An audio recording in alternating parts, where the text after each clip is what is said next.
টাঙ্গাইলের গুয়াপুর উপজেলার বাগবাড়ী উত্তরপাড়া জামে মসজিদে জুমার নামাজ চলাকালে মসজিদের ভেতরে এক মুসল্লির ওপর হামলার ঘটনা ঘটেছে। শুক্রবার দুপুরে মসজিদে নামাজরত অবস্থায় রাজীব নামের এক মুসল্লির ওপর দেশীয় অস্ত্র দিয়ে হামলা করেন আলামিন নামের স্থানীয় এক আওয়ামী লীগ নেতা। হামলার পরপরই অভিযুক্ত আলামিন ঘটনাস্থল থেকে পালিয়ে যায়।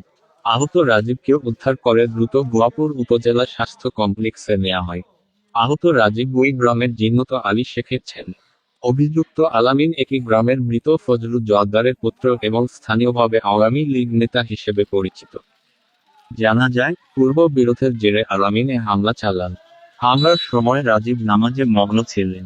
মসজিদের মতো পবিত্র স্থানে নামাজরত অবস্থায় এমন হামলাকে এলাকাবাসী নজিরবিহীন ও চরম নিন্দনীয় বলে আখ্যায়িত করেছেন।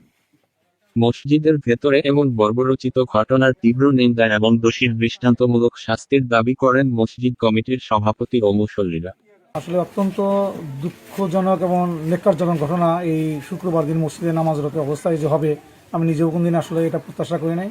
কারণ আগামী দিন পবিত্র ঈদ আজহা, দূর দূরান্ত থেকে বিভিন্ন চাকরিজীবী এবং বিভিন্ন ব্যবসায়ী বাইরা আসছে, তাদের সাথে কুশল বিনিময় হবে, এটাই প্রত্যাশা ছিল নামাজ শেষে।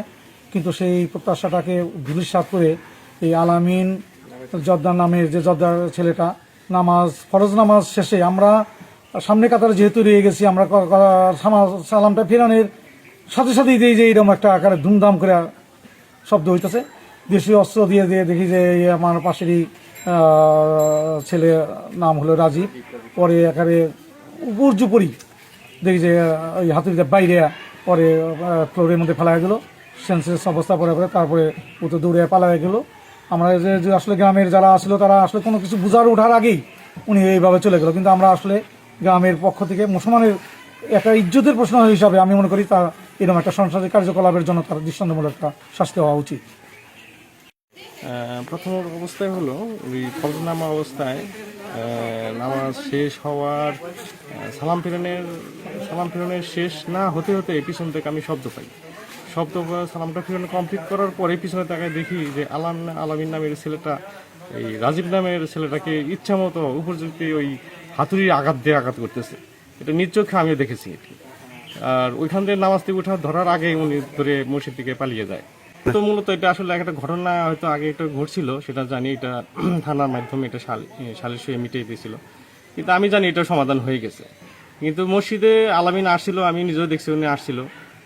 এটা যে পরিকল্পিতভাবে রাজীবকে মারার জন্য যে আসছে, এটা আমরা আসলে কেউ জানি না। আমরা অভিযোগ পেলে তদন্ত সাপেক্ষে প্রয়োজনীয় আইনগত ব্যবস্থা গ্রহণ করা হবে বলে জানান গুয়াপুর থানা officer in charge A K M. Rezaul Karim. এই ঘটনায় এলাকায় চাঞ্চল্যের সৃষ্টি হয়েছে এবং ধর্মপ্রাণ মুসল্লিদের মধ্যে ব্যাপক ক্ষোভ বিরাজ করছে। মসজিদের পবিত্রতা রক্ষা ও দোষীর শাস্তি সহ প্রশাসনের কঠোর পদক্ষেপ গ্রহণের দাবি জানাচ্ছেন স্থানীয়রা। নামাজরত অবস্থায় ছিলাম, নামাজরত অবস্থায় ফরজ নামাজ মানে জুমার ফরজ নামাজরত অবস্থায় ছিলাম। তখন আমি ডান সাইডে সালাম ফিরেছি, বাম সাইডে সালাম ফেরানোর আগে আমার উপরে দেশীয় অস্ত্র হাতুড়ি দিয়ে হামলা করে। আমাদের বাগবাড়ি গ্রামেরই জর্দার বাড়ির মরহুম ফজলু জর্দারের ছেলে আলামিন জর্দার। এখন আমি এটার দৃষ্টান্তমূলক শাস্তি চাই।